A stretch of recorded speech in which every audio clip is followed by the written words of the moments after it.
Au nom du Père, du Fils et du Saint-Esprit. Amen. La paix de Jésus soit dans votre maison, sa paix et sa joie. Alléluia. J'espère que vous allez bien. Nous sommes dimanche. On se prépare à foncer à la Sainte Messe. Merci Jésus. Alléluia. Nous lisons le Saint Évangile selon Saint Luc, chapitre 18, versets 1 à 8. Que ta parole, ô Jésus, rentre dans mon esprit, que ma bouche proclame ta parole et que mon cœur l'accueille. Amen. Il leur raconta cette parabole pour dire qu'il faut prier sans cesse et ne pas se décourager.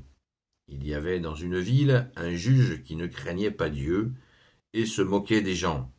Dans cette même ville, il y avait une veuve qui venait lui dire « Rends la sentence contre mon adversaire ». Tout un temps, il refusa, puis il se dit « C'est vrai que je ne crains pas Dieu et que je n'ai rien à faire des gens.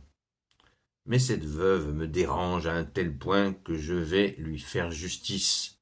Sinon, elle finira par me casser la tête. » Le Seigneur ajouta « Écoutez bien ce qu'a dit ce juge très peu juste.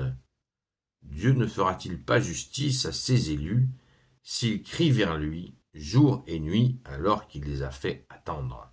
Je vous le dis, il leur fera justice et vite.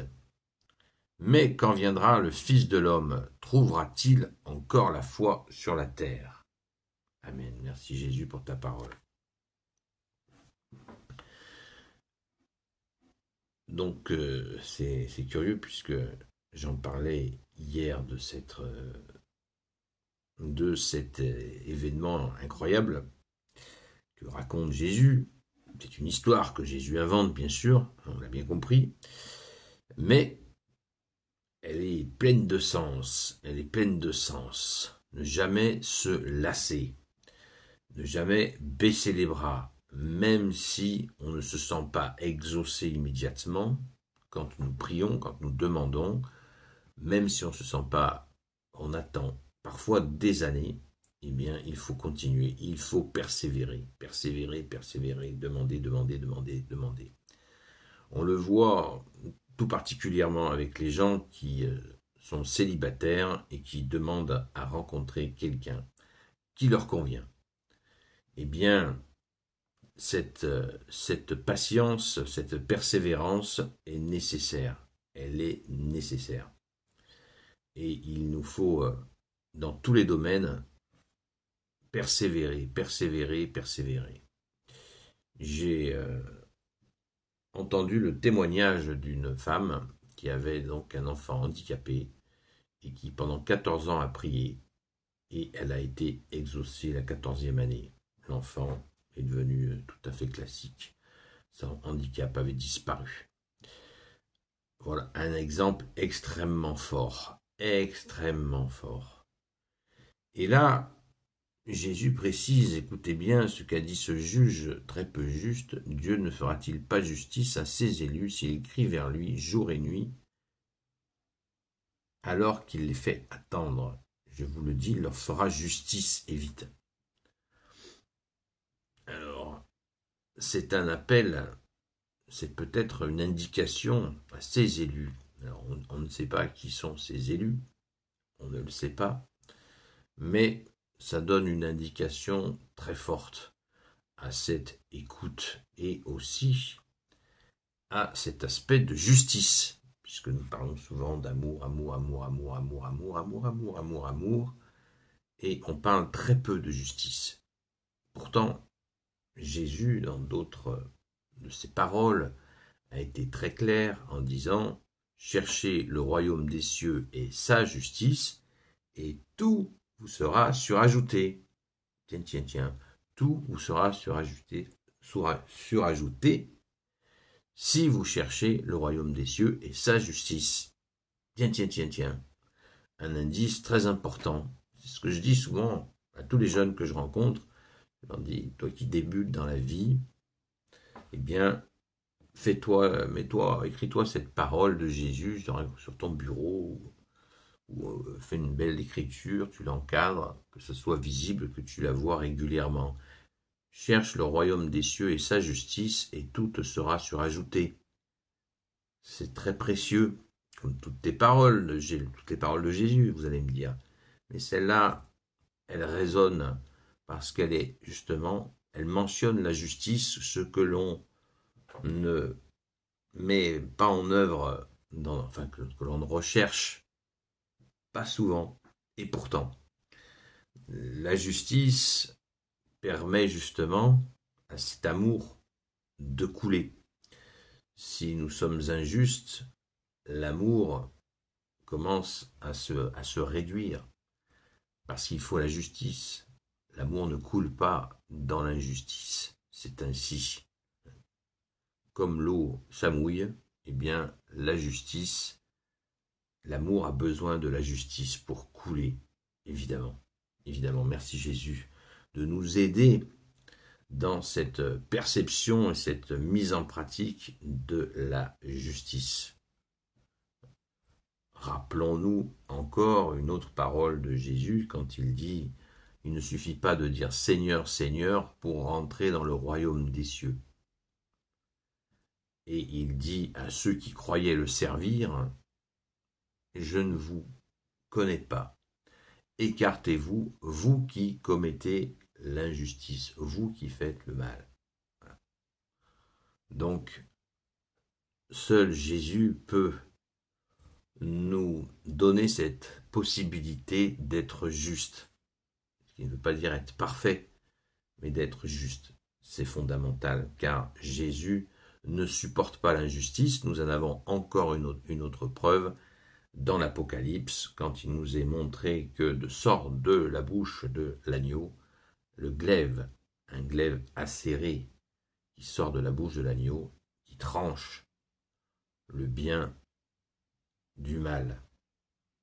C'est ça, et c'est encore un signe très très fort de la justice, la fameuse épée de l'esprit qui a deux tranchants. N'oublions pas que quand nous tranchons une situation, eh bien, elle nous tranche aussi nous-mêmes, puisqu'on ne peut pas s'extraire de la vérité, de la justice. Merci Jésus, alléluia. Et la phrase ensuite, la dernière phrase de cette lecture, « Mais quand viendra le Fils de l'homme, trouvera-t-il encore la foi sur la terre ?» Cette phrase est énigmatique. Qu'est-ce que tu as voulu dire, Jésus? Mais quand viendra le Fils de l'homme, trouvera-t-il, quand viendra le Fils de l'homme, trouvera-t-il encore la foi sur la terre? La foi, c'est la confiance. Voilà, c'est cette confiance. Même si on n'est pas exaucé, on a confiance en toi, Jésus. On n'est pas en mode, si tu ne me demandes pas tout ce que je veux, eh bien, je t'aime plus, Jésus. Vous voyez, ça n'a pas de sens. Ça n'a pas de sens. On est dans l'attente, on est dans la patience, on est dans la persévérance, on accueille ton amour, Jésus, on pratique la justice et on t'aime en retour. Même si tu ne me donnes pas tout ce que je t'ai demandé, je continue à t'aimer parce que dans cette attente, parfois, vous voyez, par la foi, Jésus, comme le potier, nous façonne.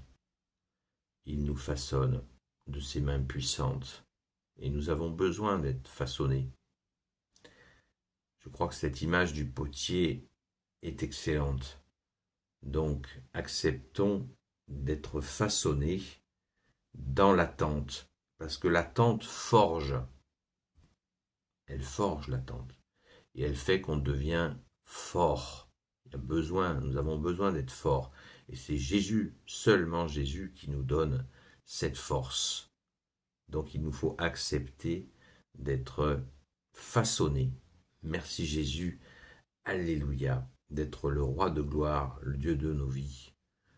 L'amour, la justice et la miséricorde, c'est toi Jésus. Amen. Et bien sûr, la lumière, évidemment. Gloire soit au Père et au Fils et au Saint-Esprit, maintenant et toujours, et pour l'éternité. Amen. Ô Jésus, toi qui peux tout et qui portes tout, toi le Sauveur, toi l'Emmanuel, Je te confie toutes celles et ceux qui regarderont cette vidéo, ainsi que leurs proches, selon ta seule volonté, ô Jésus. Sainte Marie, Reine des cieux, toi l'Immaculée Conception, toi qui écrases le serpent, toi qui es la lune sous tes pas, toi notre Mère, Notre-Dame, Saint Joseph, toi le juste et le saint, toi le sage, toi la terreur des démons, toi le saint gardien de la Sainte Église catholique et apostolique. Sainte Marie-Madeleine, notre chère sainte patronne, et vous, tous les saints et saintes amis de Jésus, Saint Michel Archange, Saint Gabriel Archange, Saint Raphaël Archange, et vous, tous les anges qui te servent, ô Jésus. Je vous confie toutes celles et ceux qui regarderont cette vidéo, ainsi que leurs proches. Une preuve. Qui n'a pas rencontré des enfants qui avaient tout ce qu'ils voulaient, tout de suite? Il suffit de méditer sur leur mentalité pour comprendre toute la pertinence de ce que nous venons d'entendre. Merci Jésus, par ta grâce. Je vous dis à très vite. On aura un direct sur TikTok qui sera en décalé. Je ne sais pas quand est-ce qu'il aura lieu dans la journée, mais on aura un temps d'échange en direct sur la chaîne Seul Jésus Sauve. À très vite. Je vous souhaite une sainte messe et j'espère vraiment que nous allons tous ne regarder que Jésus pendant la sainte messe d'aujourd'hui, comme à chaque sainte messe. À très vite.